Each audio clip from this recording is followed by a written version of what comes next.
今期帶大家行條 E 字路線，去睇下香港千島湖嘅絕品湖光山色。我哋捐入屯馬線，跟住車窗外流動嘅新城風光一路向西，嚟到屯門站 C 出口，穿過巴士總站，喺 V City 對面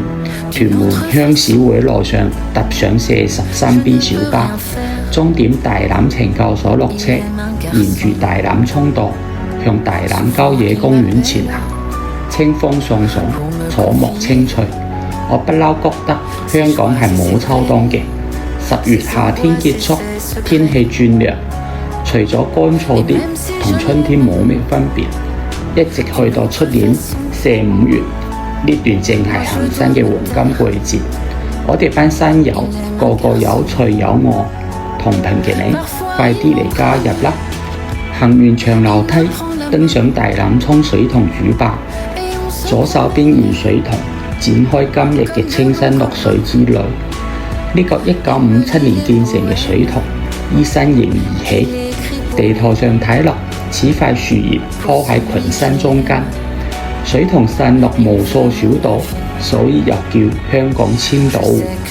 可以話係香港景色最自然最靚嘅一座水塘。沿住鋸齒形嘅塘畔徑行，偶遇山莊紅葉，精神為之一振。好快經過第一條副壩，第二條副壩。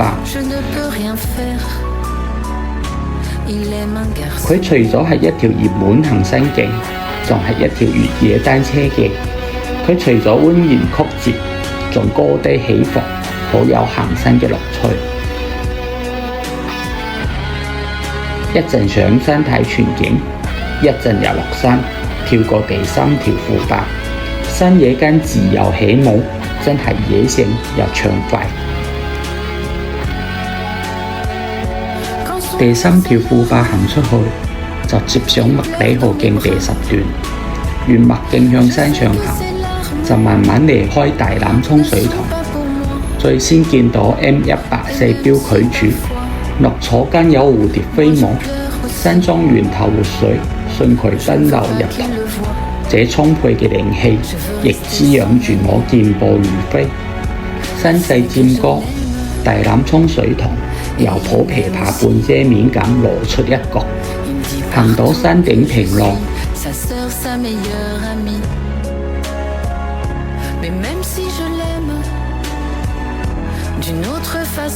轉彎終於見到全貌，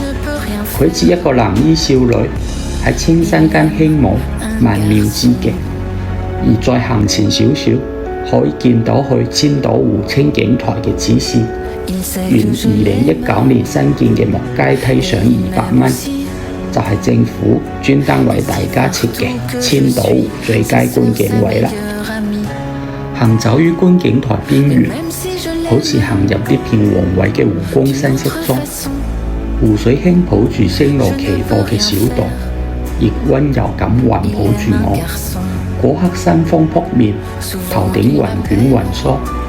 我好似通咗山水嘅語言，可同天地對話。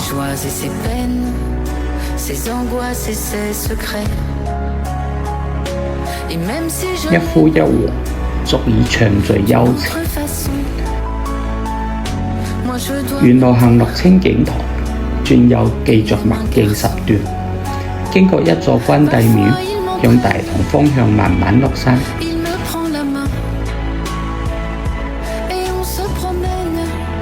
見到 M179 標距柱後，就轉出麥徑，落到山下大欖南道，行到 T 字路口，右手邊就係出名嘅大棠芳香林。12月楓葉就會全部紅晒，你哋可以嚟呢度見證秋天到過香港嘅一個小小證據。行返 T 字路口，沿幽靜嘅大棠山道行落去，大棠燒烤場城景開闊，羅篷芒草隨風漫舞，白桉樹挺拔俊俏，此為我哋呢趟亮麗行程走出遙遙美音，將份山水情懷帶去更深遠嘅未來。喺大同山道踏上紅 van 出元朗站，屯馬線將我嘅身體車走，獨留我嘅靈魂喺嗰片湖光山色中流連。